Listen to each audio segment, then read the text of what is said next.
5 seconds to go.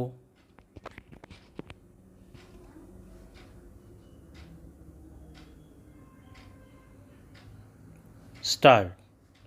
Mr. Vice Chairman, sir, by moving this bill for consideration, my honorable friend has raised a very important question affecting public life. There could be absolutely no matter of doubt that the corruption in public life have become rampant. As a result of this, people in public have become great suspects. In a seminar which I was attending on code of conduct for public men, somebody observed that once a man becomes a minister, occupies a seat of power, for generations his economic problems are solved. It may be an exaggerated statement, but it has been our sad experience that people who have occupied high positions in public life, who have become ministers, members of parliament, or members of legislatures, have overnight become affluent persons. This may not be true of all members of parliament. This may not be true of all members of legislatures. This may not be true of all ministers, but quite a large number of them have overnight become so affluent that it becomes really difficult for any man to understand how the man become so affluent.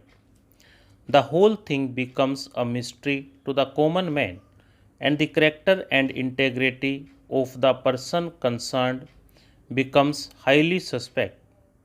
I know, sir, that it would be too much to expect the same standard of public behavior as we had during the days of Ramayana.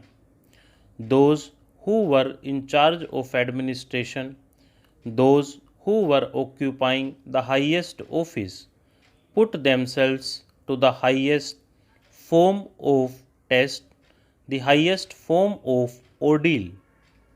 Can there be any doubt that public life is so much corrupted today that we have all become suspect? In fact, the people have also become jealous of the members of parliament. They say somehow one has got to become a member of parliament or a member of legislature or somehow come closer to the corridors of power. Why do they say this?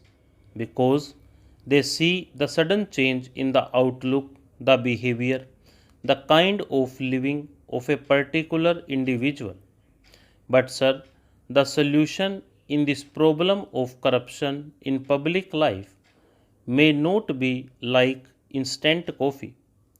The solution may be very difficult.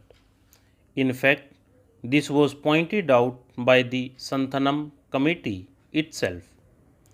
In its report, it made certain recommendations that a certain code of conduct should be there, and that shall be a solution to end corruption in public life. What has actually troubled us is the variance between precept and practice in this country. When we discuss philosophy, we rise to Himalayan heights, and when it is a question of personal life, we go to the abysmal depth of the Arabian Sea. There is so much variance between precept and practice in this country that even if a particular individual might be trying to adhere to the precepts, he also becomes suspect because the general atmosphere is one of suspicion. In that context, sir, I feel that something has got to be done to restore the confidence of the people in the members of parliament, in the members of legislatures, and in the ministers. Now, my friend made a suggestion that after all, we are all answerable to the people in this country, and when representatives come through elections and people vote for them, that is a sure proof of the people confidence in these elected representatives. I would respectfully differ from my friend on this kind of a diagnosis or analysis of the problem that electorally everything can be solved. The problem of human character, human integrity, human behavior, morality cannot be solved by an electoral process.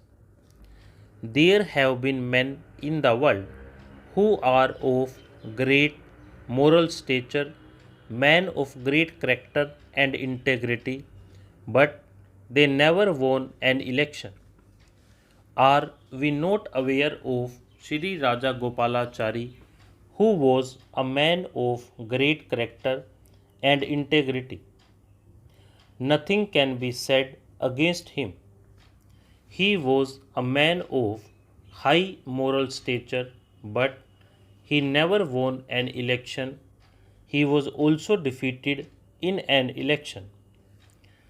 Let us not try to beguile ourselves by saying that by our being electorally established, our character is established, our integrity is established, our moral standard is established. After all, the kind of electoral system that we have in this country itself corrupts the entire political system, the entire politics in this country. How many of us can claim that we limit ourselves to the amount prescribed in the Representation of the People Act when we contest an election? Which member of parliament does not spend above that amount? How many of us file a true return in compliance with the provisions of the Representation of the People Act? Most of the candidates file false returns, and this has been taken as an accepted way of life.